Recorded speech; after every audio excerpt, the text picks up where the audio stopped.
Hello दोस्तों। आज इस वीडियो में हम लोग 20 करंट अफेयर्स के क्वेश्चन डिस्कस करने वाले हैं जो आपके आने वाले BPSC exam at the same time उसके बाद होने वाले जेपीएससी एग्ज़ाम सब में आपको जो है ये बहुत मददगार साबित होगा। तो पहले जो है हम लोग थोड़ा टफ क्वेश्चन देख लेते हैं, उसके बाद वन लाइनर क्वेश्चन देखा जाएगा।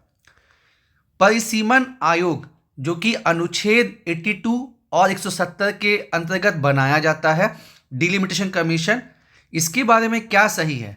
देश में अब तक 4 परिसीमन आयोग का गठन किया जा चुका है और सेकंड, इसके फैसले जो है वो उसका जो डिसीजन होता है वो फाइनल होता है। तो आपको बताना है पहला सही है, दूसरा सही है, दोनों सही है या दोनों गलत है। तो दोस्तों 2024 में सुप्रीम कोर्ट ने एक से बढ़कर एक फैसला लिया है और उसी में से एक है कि अभी जो परिसीमन आयोग है जिसके बेसिस पे होता था कि किस राज्य में कितना लोकसभा का सीट या विधानसभा का सीट रहेगा, पहले क्या था कि इसका डिसीजन को कोर्ट में चैलेंज नहीं किया जा सकता था, लेकिन इसको अभी किशोर चंद्र छगनलाल केस में जो है ये डिसीजन आया है कि नहीं, मतलब अगर आर्बिट्री डिसीजन है तो परिसीमन आयोग का जो फैसला उसको चैलेंज किया जा सकता है। तो दूसरा तो बिल्कुल सही है कि अब तक जो है ये 4 बार इसका गठन हुआ है, लास्ट टाइम जो है 2002 में हुआ था, और दूसरा जो है इसका फैसला जो है फाइनल होता है, ये सही नहीं है, ठीक है, क्योंकि अब 2024 के अनुसार इसके डिसीजन को चैलेंज किया जा सकता है। और ये क्वेश्चन पहले यूपीएससी में पूछा गया था आज से 5-6 साल पहले, तो उस समय जवाब था कि नहीं, इसके डिसीजन को चैलेंज नहीं किया जा सकता है। लेकिन आप जानते हैं ना कि time to time supreme court अपने डिसीजन को चेंज करता है न्यायिक पूर्वालोकन के थ्रू, जुडिशियल रिव्यू के थ्रू। पहले हम लोग टफ क्वेश्चन ऐसा देख लेते हैं, उसके बाद हम लोग फिर आएंगे। पीएम जनमन योजना के बारे में क्या सही है?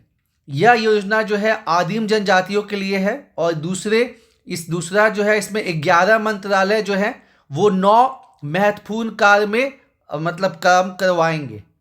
पहला सही है, दूसरा सही है, दोनों सही है या दोनों गलत है? पहले मैं आपको दोस्तों ये बताना चाहूँगा कि जनरली क्या होता है कि योजना 5 साल का होता है, तो आपको कंफ्यूज नहीं होना है। ये योजना जो है 3 साल के लिए है, 2023-24 से लेकर 2025-26 तक, और इसके लिए जो है 24,000 करोड़ रुपया अलॉट किया गया है। और ख़ास बात क्या है कि ये जो है आदिम जनजाति के लिए तो है, लेकिन जो सेकंड स्टेटमेंट है ये गलत है। इसमें 9 मंत्रालय जो है, 9 मिनिस्ट्री जो है, 11 टाइप के जो है महत्वपूर्ण कार्य उसमें हस्तक्षेप करेंगे, ये आपको ध्यान में रखना है दोस्तों। और ये स्पेसिफिक जो है आपको आदिम जनजाति पीवीटीजी के लिए है, जो कि कितने हैं? 75। आदिवासी का जो आदि ट्राइबल लोग हैं उनका जिक्र किया गया है आर्टिकल 342 में, और भारत में 700 प्लस मतलब अनुसूचित जनजाति हैं, और जनजातियों में भी जो कैटेगरी सबसे बैकवर्ड है उसको क्या कहते हैं हम लोग? आदिम जनजाति। और जो पीएम जनमन योजना है इसका है प्रधानमंत्री जनजातीय आदिवासी न्याय महाअभियान, ठीक है। और एक योजना जो है अभी जस्ट 15 नवंबर को स्टार्ट की गई है, वो एक अलग योजना है, ध्यान रखिएगा, कंफ्यूज नहीं होना है।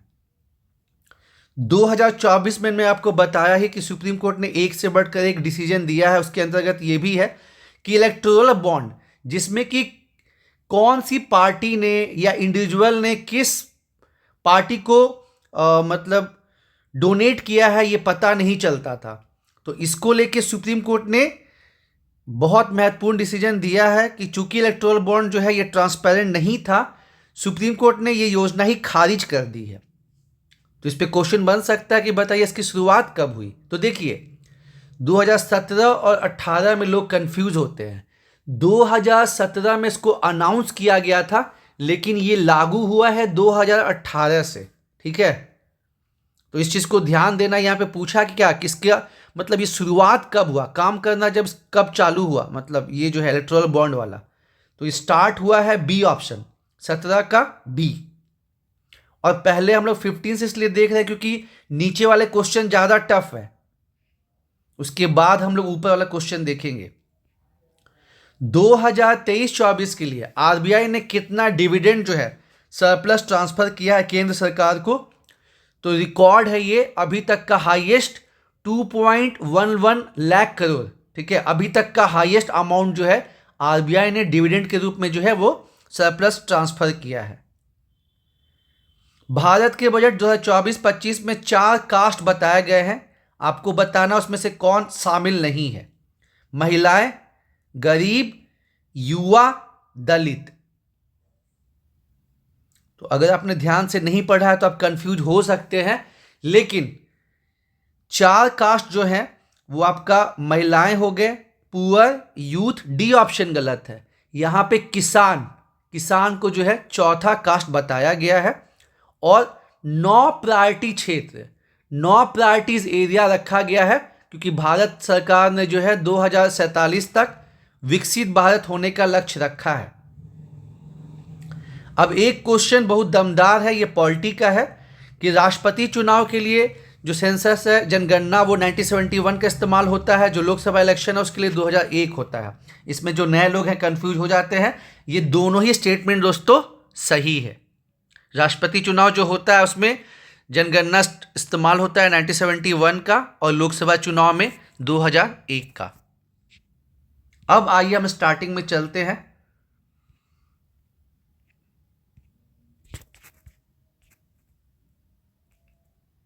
पहला क्वेश्चन है, भारत ने किस देश के साथ मिलकर J1 डेबिट क्रेडिट कार्ड जो है वो बनाया है? तो सही जवाब दोस्तों हो जाएगा क्या? यूएई के साथ हमारा संबंध काफ़ी बढ़िया होते जा रहा है। और यूएई जो है मतलब हमारा one of the top trading partner भी है। आप हमेशा टॉप 3 में यूएई को देखेंगे, है ना। तो उसके साथ ही जो मोदी साहब का ट्रिप हुआ था, वहाँ पे हम लोग जो अपना यूपीआई प्लेटफॉर्म है उसका एक्सचेंज कर रहे हैं। और ये जो अपना डेबिट क्रेडिट कार्ड वाला सिस्टम है, तो ये इंडिया ने और यूएई ने मिलकर जो है ये डेवलप किया है, J1। और साथ ही साथ BIT, बायलैटरल इन्वेस्टमेंट ट्रीटी भी जो है यूएई के साथ किया गया है दोस्तों। पर्यावरण प्रदर्शन सूचकांक, इन्वायरमेंट परफॉर्मेंस इंडेक्स जो है, इसमें किस देश ने टॉप किया है? तो अब जनरली जो है ऑप्शन क्या रहता है? Singapore, Sweden, USA.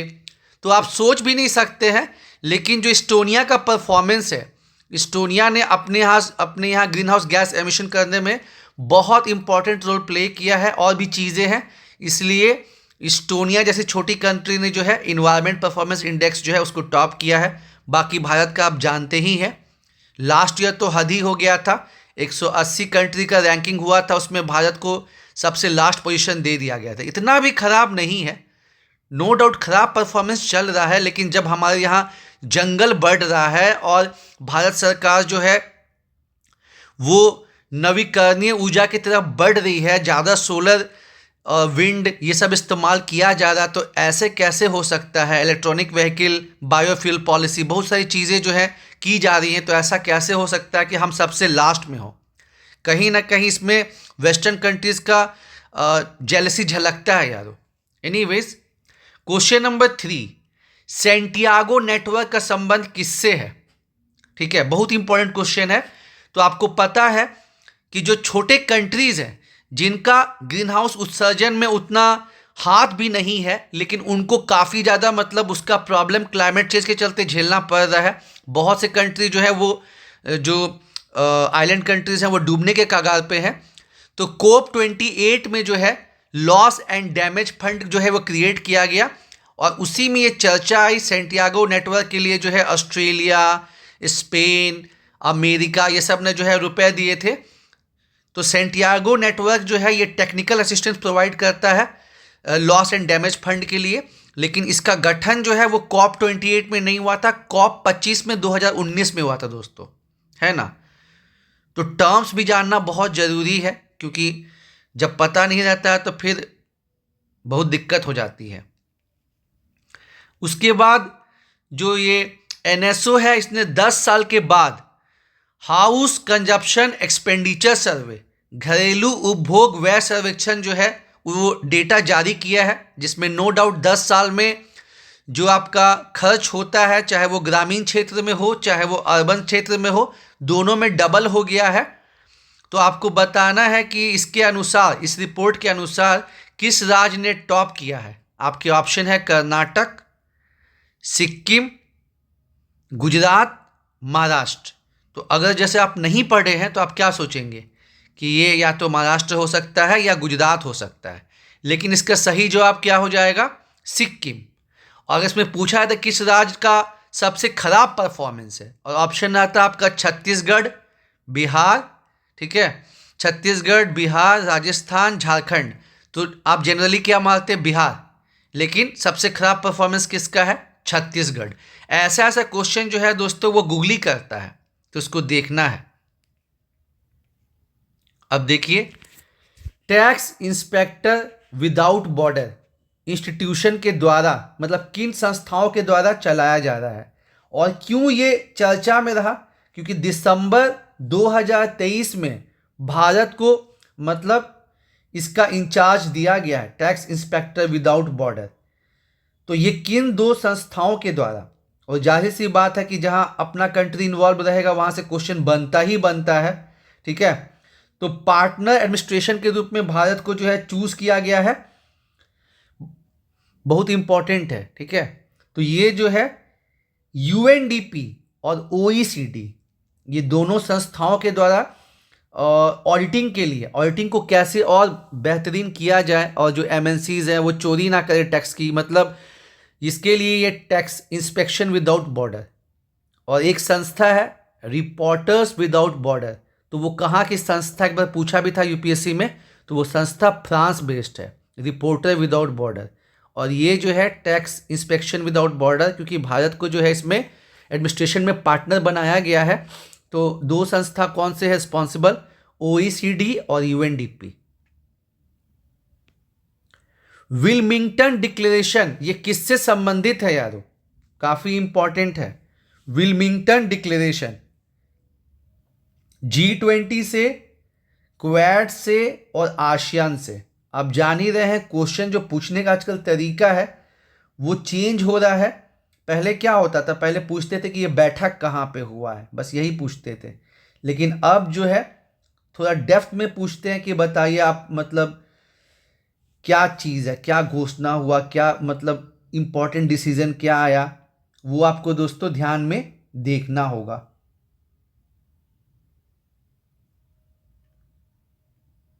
तो जो ये विल्मिंगटन डिक्लेरेशन है ये क्वाड से संबंधित है। जो अमेरिका में क्वाड की बैठक हुई वहां पे जो है ये विल्मिंगटन डिक्लेरेशन जो है ये अडॉप्ट किया गया, जिसमें कि सस्टेनेबल एनर्जी को प्रमोट करने के लिए कदम उठाए गए, ठीक है। बहुत इंपॉर्टेंट है। ये भी पूछा जा सकता है कि इसमें क्या क्या कदम उठाए गए हैं। तो सस्टेनेबल एनर्जी सॉल्यूशन के लिए जो है, क्लाइमेट चेंज को रोकने के लिए जो है ये चीज़ किया गया है, विल्मिंगटन डिक्लेरेशन, क्वाड। अब अगेन देखिए जो चीज़ करंट में रह रहा है ना, जो सबमिट हो रहा है या कुछ जो करंट में रह रहा है उसी से क्वेश्चन फ्रेम किया जा रहा है करंट का, है ना। जैसे गैल्किनिस गैस फील्ड जो दुनिया में one of the largest reserve है, यहाँ पे मतलब प्रोडक्शन भी यहाँ होता है। तो गैल्किनिस जो है बहुत ज़्यादा यहाँ पे आपका जो है नेचुरल गैस ये अवेलेबल है। तो ये किस देश में है?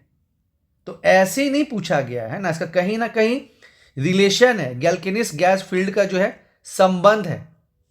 तो आपको पता है कि एक तापी परियोजना है जो कि काफ़ी टाइम से जो है ठंडे बस्ते में थी, ठीक है, ठंडे बस्ते में थी। तो ये जो है गैल्किनिस गैस फील्ड, आपको पता है Turkmenistan, Afghanistan, Pakistan, India pipeline जो है वो फिर से जो है न्यूज़ में चल रही है। तो ये आपका जो है तुर्कमेनिस्तान का एक है जहाँ पे बहुत ज़्यादा नेचुरल गैस जो है वो अवेलेबल है। भारत ने टाइफून त्यागी से राहत के लिए कौन सा ऑपरेशन चलाया? तो साउथ ईस्ट एशियन कंट्रीज में जो है दोस्तों टाइफून त्यागी जो है मतलब आया था, और सॉरी त्यागी नहीं है, यागी है, ठीक है, सॉरी ये त्यागी बाय मिस्टेक हो गया है। ये जो है आपका टाइफून जो है वो यागी है। तो टाइफून यागी जो है साउथ ईस्ट में आपका आया था, और भारत ने कौन सा ऑपरेशन चलाया है? तो सही जवाब क्या हो जाएगा? सद्भाव। अब जैसे कि मैंने बताया कि सुप्रीम कोर्ट ने 2024 में एक से बढ़कर एक डिसीजन जो है वो लिया है। उसी में से है कि छत्तीसगढ़ जो मेयर का जो चुनाव हुआ था उसमें आपने अब जानते ही हैं कि वहाँ पे जो प्रिसाइडिंग ऑफिसर था उसने कुछ गड़बड़ी करी थी, है ना। और उसका जो जब चीज़ सामने में आया तो फिर वो मैटर सुप्रीम कोर्ट में आया और सुप्रीम कोर्ट ने डिसीजन को चेंज किया और बीजेपी के जगह पे जो है आपके जो उम्मीदवार हैं उनको जो है विनर घोषित किया। तो सुप्रीम कोर्ट ने किस आर्टिकल का इस्तेमाल किया दोस्तों? आर्टिकल अनुच्छेद 142। बहुत इंपॉर्टेंट क्वेश्चन है।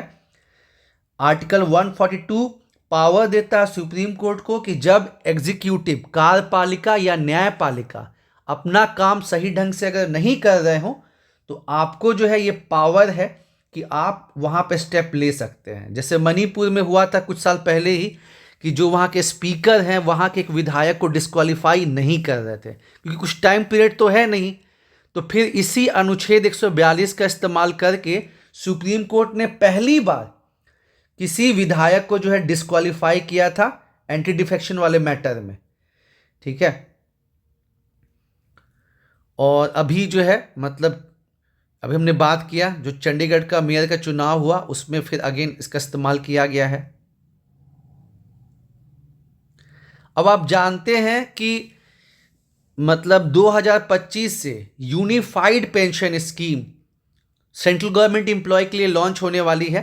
क्योंकि आप देख रहे थे कि जो न्यू पेंशन स्कीम 2004 में आई थी उसमें कुछ कुछ खामियां थी। एट द सेम टाइम जो पेंशन मिल रहा था वो भी ओल्ड पेंशन के मुकाबले में काफ़ी कम था और कुछ कुछ राज्य जो हैं वो ओल्ड पेंशन स्कीम मतलब नए पेंशन स्कीम को हटाकर और जो है ओल्ड पेंशन स्कीम ला रहे थे। और कहीं ना कहीं इसमें सेंट्रल गवर्नमेंट को जो है सेंट्रल गवर्नमेंट का जो है मतलब बुराई भी हो रहा था। सेंट्रल गवर्नमेंट जो है पीछे भी कहीं हो जा रही थी। तो इसलिए सेंट्रल गवर्नमेंट ने इसका हल निकाला है यूनिफाइड पेंशन स्कीम, जिसमें कि 3 टाइप का पेंशन रहेगा यारों।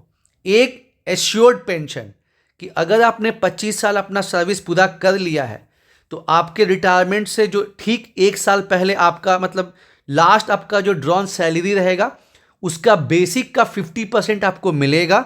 साथ ही साथ वो मतलब इन्फ्लेशन इंडेक्स से रिलेटेड रहेगा। जैसे जैसे महंगाई बढ़ेगी उसमें इंक्रीज देखने को मिलेगा। पहली बात तो ये हो गई। फिर ये सवाल आया कि मान लीजिए अगर कोई 25 साल अपना सर्विस नहीं पूरा कर पाया तो फिर मिनिमम पेंशन स्कीम 10,000 रुपये, मिनिमम तो 10,000 आपको मिलेंगे ही मिलेंगे, लेकिन उसके लिए आपका 10 साल का सर्विस होना चाहिए, ठीक है।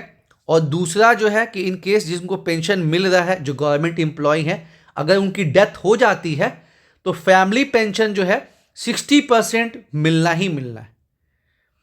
और होपफुली अब बहुत से स्टेट जो है इसको अपने यहाँ लागू भी करेंगे क्योंकि मैंने आपको बताया कि पहले तो ओल्ड पेंशन स्कीम था जिसमें कंट्रीब्यूशन भी कम था, एम्प्लॉय का भी एम्प्लॉयर का भी, और मतलब बहुत अच्छी पेंशन मिलती थी। उसके बाद 2004 में न्यू पेंशन स्कीम आई कि जिसमें दोनों लोग कंट्रीब्यूट करेंगे और वो पैसा जो है म्यूचुअल फंड में इन्वेस्ट होगा और आपको पेंशन मिलेगा। लेकिन उसमें कुछ खामियां थी, इस वजह से कुछ कुछ राज्य जैसे झारखंड हो गया वो वापस से ओल्ड पेंशन स्कीम स्टार्ट किए और उसमें जो है सेंट्रल गवर्नमेंट का जो पेंशन स्कीम है उसकी बुराई भी हुई।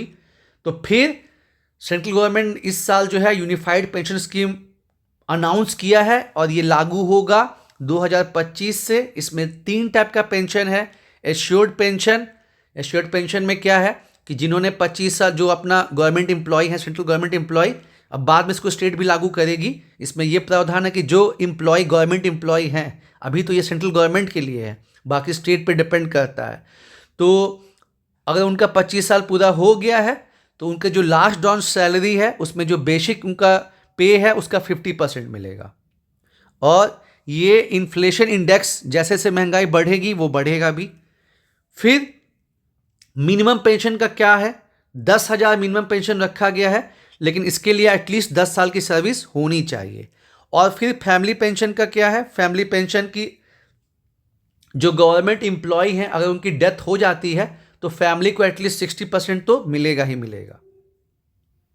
अब देखिए ये जो कुछ केसेस जो है काफ़ी चर्चा में रहे, तो गोदवर्मन तिरुमुलपद जो कि एक इंडियन फॉरेस्ट सर्विसेज के ऑफिसर थे, उनसे एक केस जुड़ा हुआ है जो 2024 में चर्चा में चला। तो आपको पूछा जा सकता है कि गोदावर्मन तिरुमुलपद जो केस है वो किससे संबंधित है। तो इसमें दोस्तों जो फॉरेस्ट है, जंगल, उसको जो है डिफाइन किया गया है, जंगल को डिफाइन किया गया है। तो इस वजह से ये जो केस है वो काफ़ी चर्चे में रहा। तो ये आपको जानना जरूरी है, सिंपल पूछ देगा क्योंकि क्वेश्चन अब थोड़ा टफ पूछा जा रहा है, डेप्थ में पूछा जा रहा है, तो आपको ध्यान देना है। हाल ही में यूनेस्को के memory of the world Asia Pacific regional registered में जो है 3 चीज़ों को शामिल किया गया है। आपको बताना है कौन उसमें शामिल नहीं है। अगेन एक बहुत ही टफ क्वेश्चन है, अगर आपने नहीं पढ़ा है तो यहाँ पे एलिमिनेट करना मतलब बहुत मुश्किल है। आपके ऑप्शन है महाभारत, रामायण, पंचतंत्र, सहृदय, लोकलोकन। तो इसका सही जवाब क्या है दोस्तों? इसका सही जवाब है महाभारत इसमें शामिल नहीं है, रामायण, पंचतंत्र, सहृदय लोकन ये है। और साथ ही साथ 24वें जो है वर्ल्ड हेरिटेज कमेटी की जो बैठक है वो पहली बार भारत में हुई, और भारत में जो अहम डायनेस्टी का जो है, आसाम का अहम डायनेस्टी का, जहां उन लोग को दफनाया जाता था, मोडेम, वो को जो है वो भारत का 43rd विश्व विरासत सूची में जो है वो उसको इंक्लूड किया गया है। काफ़ी इंपॉर्टेंट है। उसके बाद ये केस भी काफ़ी इंपॉर्टेंट है, अनूप बरनवाल केस बहुत इंपॉर्टेंट है। जैसे कि आपको पता है कि कुछ कुछ ऐसे संवैधानिक पोस्ट हैं जहां पे कोई प्रक्रिया फॉलो नहीं होती, कोई कमेटी नहीं होती है। जैसे कैग हो गया, कैग के अध्यक्ष की नियुक्ति कैसे होगी? ये सरकार मतलब अपने आप तय करती है, कोई कमेटी नहीं है। उसी तरह जो चुनाव आयुक्त हैं, इलेक्शन कमिश्नर है, उनकी नियुक्ति कैसी होगी उसको लेके कुछ क्लियर गाइडलाइंस नहीं था। तो ये जो अनूप बरनवाल केस है, इसमें सुप्रीम कोर्ट ने ये डिसीजन दिया था, अपॉइंटमेंट को लेके, नियुक्ति को लेके जो है डिसीजन दिया था कि एक 3 मेंबर कमेटी होनी चाहिए जिसमें, और ये कब इसमें जो है जिसमें आपको प्रधानमंत्री रहेंगे, मुख्य न्यायाधीश रहेंगे और ऑपोजिशन के लीडर रहेंगे। लेकिन बाद में केंद्र सरकार ने इसको बदलाव कर दिया और मुख्य न्यायाधीश के जगह एक कैबिनेट मिनिस्टर जो है कर दिया है। एनी हाउ अच्छी बात यह है कि अब आर्बिट्री जो है किसी को भी नियुक्त नहीं किया जाएगा, एक मतलब कमेटी रहेगी जो कि नियुक्ति करेगी। तो अनूप बरनवाल केस संबंधित किससे हो गया? ये चुनाव आयुक्त की नियुक्ति से संबंधित हो गए। और एक केस मैंने और जो बताया आपको, गोदावर्मन तिरुमुलपद, ये जो है इसमें फॉरेस्ट का डेफिनेशन जो है मतलब दिया गया है, उससे संबंधित है। और एक हमने और क्वेश्चन नंबर 15 में डिस्कस किया था कि पहले परिसीमन आयोग के डिसीजन को चैलेंज नहीं किया जा सकता था, लेकिन किशोर चंद्र छंगलाल इस इंपॉर्टेंट केस में जो है सुप्रीम कोर्ट ने यह डिसीजन दिया है कि अगर परिसीमन आयोग का जो फैसला है वो आर्बिट्री रहेगा, सही ढंग से नहीं होगा, तो उसको रिव्यू किया जा सकता है। अब एक लास्ट हम देख लेते हैं क्वेश्चन नंबर 14। इसमें कुछ इंपॉर्टेंट सबमिट है, जो एक तो मतलब होने वाला है, बाकी तो हो गए हैं, ठीक है। जो लास्ट वाला है वो होने वाला है। तो एक आपका माइग्रेटरी स्पीसीज, जो आप जानते हैं जैसे कछुआ है, जो ओलिव लिटिल टर्टल, जो कि आपके अमेरिका से 14,000 किलोमीटर यात्रा तय करके उड़ीसा में आके अंडा देता है, या साइबेरियन क्रेन हो गया। तो इनको बचाने के लिए उसको कहते हैं बॉर्न कन्वेंशन या CMS भी बोलते हैं। प्रजाति मतलब होता है ना, प्रवासी प्रजातियों को बचाने के लिए। तो उसकी 14वीं बैठक कहाँ पे हुई? आसियान की बैठक कहाँ पे हुई? उसके बाद संघाई कोऑपरेशन ऑर्गेनाइजेशन, जिसकी बैठक पिछले साल भारत में हुई थी, इस साल कहाँ हुई? और ये लास्ट वाला जो है UNCCD का तो बैठक होने वाला है। ये मरुस्थलीकरण को रोकने के लिए ये बना था क्या मतलब है, ये एग्जिस्टेंस में है। तो इसका बैठक तो दिसंबर में होने वाला है। तो आपका जो CMS या जो बॉन्ड कन्वेंशन का जो 14वां बैठक है, ये आपका कहाँ हुआ बताइए? अस्ताना में हुआ है, ठीक है। उसके बाद जो है सॉरी पहले जो आसान वाला पहले कर लेते हैं। ये आपका जो है आसियान का बैठक भी जो है ये बैठक आपका हुआ है वियंतियन, जो कि लाओ पीडिया की जो है राजधानी है। बी का 1 हो जाएगा। उसके बाद जो एससीओ है, संघाई कोऑपरेशन ऑर्गेनाइजेशन, इसका बैठक आपका हुआ है कजाकिस्तान में, अस्ताना में, एससीओ की बैठक। और आपका जो है जो सीएमएस है माइग्रेटरी स्पीसीज वाला, वो हुआ है समरकंद, उज्बेकिस्तान में। और जो डी वाला ऑप्शन है, जो डी वाला ऑप्शन आपका यूएनसीसीडी वाला जो बैठक है, ये आपका होगा दिसंबर में, कोप 16 सऊदी अरेबिया में। ठीक है, तो फिर से एक बार देख लेते हैं। जो सीएमएस की बैठक है, 1 का 4 हो जाएगा, समरकंद उज्बेकिस्तान। बाबर, आपको पता है समरकंद कब्जा हुआ था, उसके बाद वहाँ से वो सपना देख रहा था कि भारत पे जो है वो कब्जा करेगा, है ना। और आसियान की जो बैठक है वो लाओ पीडिया, जहाँ आसियान की बैठक होती है वहीं पे फिर ईस्ट एशिया समिट की भी बैठक होती है यारो, ध्यान रखिएगा, जिसमें 18 कंट्री हैं। ठीक है, ये ध्यान रखिएगा। और एक चीज़ काफ़ी कन्फ्यूजन होता है, एक चीज़ काफ़ी कन्फ्यूजन होता है। क्या कन्फ्यूजन ये होता है कि क्या भारत आसियान का सदस्य है, क्या चाइना है, क्या जापान है? तो जवाब है नहीं दोस्तों। जो साउथ ईस्ट एशियन कंट्रीज हैं 10, उसमें एक और जो है नया मेंबर बना है। आप बताइए, आप मतलब न्यू मेंबर एक, अब उसका 11 हो गया है, नहीं तो पहले तो 10 ही था। और अभी ईस्ट टाइमोर जो है, ईस्ट टाइमोर वो 11वां सदस्य बना है। तो ना ही इंडिया है, ना ही चाइना है, ना ही जापान है।